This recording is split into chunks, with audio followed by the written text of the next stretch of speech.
اور وہ آدمی جو ساری عمر اپنے باپ سے پیسے لیتا رہا ہے، جس وقت ابو کا ہاتھ ایسے ہوگا نا، میں زندہ نہیں بچوں گا کہ میرے سامنے میرے باپ کا ہاتھ پھیلا ہوا ہے۔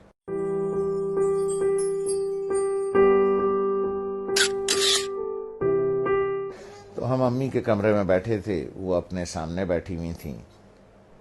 تو میری ایک ہی بہن پاکستان میں ہے، اس کے تینوں بچے بھی آئے ہوئے تھے، وہ بھی آئی ہوئی تھی۔ تو ادھر صوفہ رکھا تھا تو اس پہ میں بیٹھا تھا، 2 لوگوں کا صوفہ تھا ہے وہ، تو والد صاحب برابر میں بیٹھے تھے۔ تو سب لوگ باتیں کر رہے تھے، تو میں نے کچھ 2-4 پیسے نکال کر کے والد صاحب کو ویسے ہی پیش کر دیے۔ تو میں نے عین اس موقع پر یہ کیا کہ جب میں سمجھا کہ کوئی نہیں دیکھ رہا ہے، ٹھیک ہے، سب اپنے اپنے گپ میں لگے ہوئے ہیں، کوئی نہیں دیکھ رہا ہے، تو میں نے اس موقع سے فائدہ اٹھا کے جلدی سے چھپا کے ابو کو، مجھے نہیں پتا تھا کہ امی دیکھ رہی۔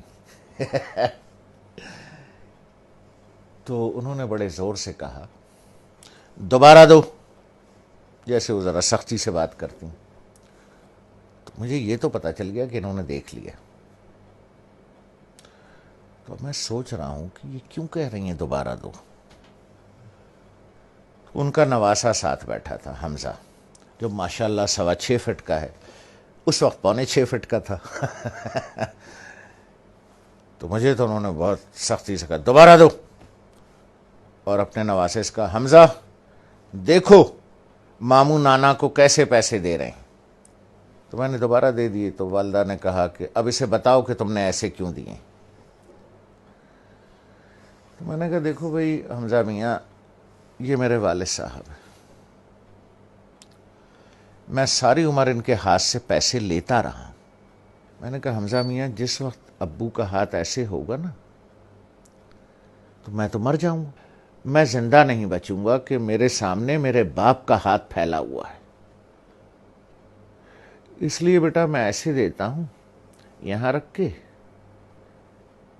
کہ والد صاحب یہاں سے اٹھا لیں، انہیں میرے سامنے ہاتھ نہ پھیلانا پڑے۔ جس طرح سے پرانے وقتوں میں بادشاہوں کو نظر اور نیاز دی جاتی تھی نا، یوں کر کے، اور بادشاہ اگر قبول کر لے، اٹھا لے، تو وہ نیاز قبول ہو جاتی تھی۔ جیسے آج بھی مزاروں پر ادھر ادھر پیروں کو ایسے کر کے نظر دی جاتی ہے، پیر صاحب ہاتھ لگا دیتے ہیں یا کبھی کبھی اٹھا بھی لیتے ہیں، تو سمجھیے وہ نظر اور وہ نیاز قبول ہو گئی۔ تو اس لیے میں ایسے کر کے نظر پیش کرتا ہوں، چھپا کے کہ کوئی دیکھ نہ لے کہ باپ ہاتھ پھیلا رہا ہے۔ نہیں نہیں نہیں، باپ نظر قبول کر رہا ہے، اس نے ہاتھ لگا دیا تو قبول ہو گیا۔ اب وہ حدیث مبارک کا مفہوم ذہن میں لائیں۔ جب سرکار رحمت اللہ عالمین صلی اللہ علیہ وسلم نے بیٹے کا گریبان پکڑ کے کہا کہ تو اور تیرے پاس جو کچھ ہے تیرے باپ کا ہے،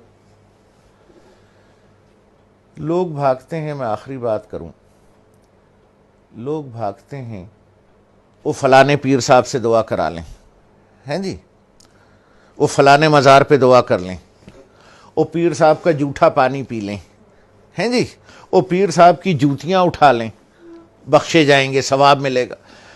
ارے یار، 2 عدد پیر تمہارے گھر میں بیٹھے ہیں،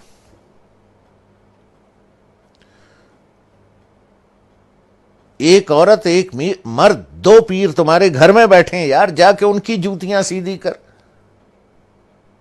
ان کا جھوٹا پانی پی، ان کے پیر دبا، پیر صاحب کے بجائے باپ کو نظر اور نیاز پیش کر، جا کے ابا کے جوتے پالش کر،